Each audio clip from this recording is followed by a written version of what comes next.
Hello, Barendipitous here with another video for the board game shelf. Here I'm showing off Marvel Villainous Infinite Power. There are a few other Marvel Villainous boxes. There's one that features Loki with a couple of other villains.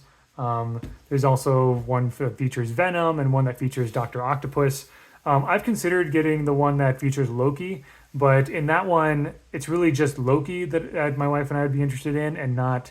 I think the other villains in that box are MODOK and Titania, which we both don't really care too much about.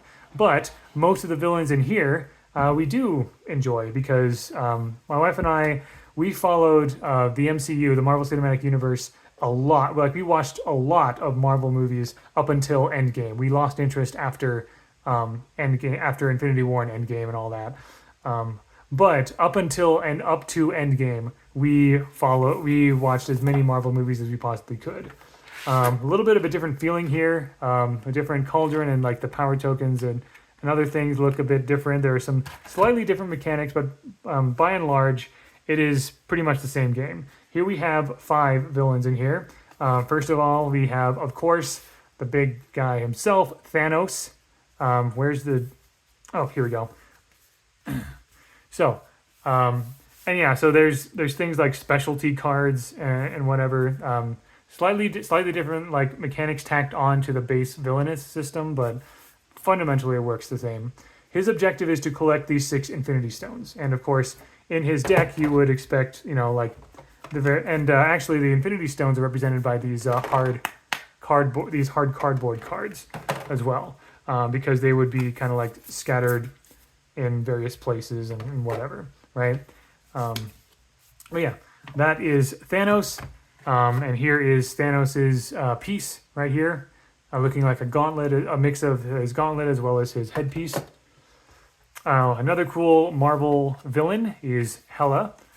Have a combination of 8 allies and soul marks and no opposing characters at Odin's vault. All right. And Hela's piece is awesome. It's got the iconic helmet. It's probably a little easier to topple over. Oh, maybe not. It's actually pretty sturdy. But yeah, really cool piece right there. One that I've never seen of like in movies or whatever, but I'm aware of the concept of this character, and I think it's cool. Taskmaster. Have 4 allies, each with 5 or more strength, and each at a different location. So having basically, like, Taskmaster's all about copying his opponents, and he's trying to, like, I guess, spread his influence with various allies everywhere. Taskmaster, I think, is this one. Yeah. So, sword, and the mask, sword and shield. There. Ultron's another great one that I remember from the Marvel Cinematic Universe. Reveal Age of Ultron. I haven't played as Ultron, so I don't know exactly what that means, but I'm assuming that's a card or something that is in his deck.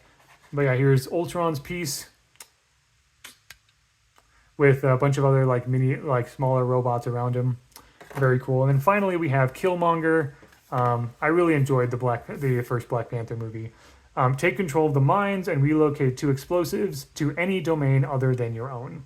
Like the domain that you are in is like your own, whatever. So yeah, and then yeah, of course you can see Killmonger is right here with the mask and everything. Very cool. So yeah, and of course, as always, all the various decks.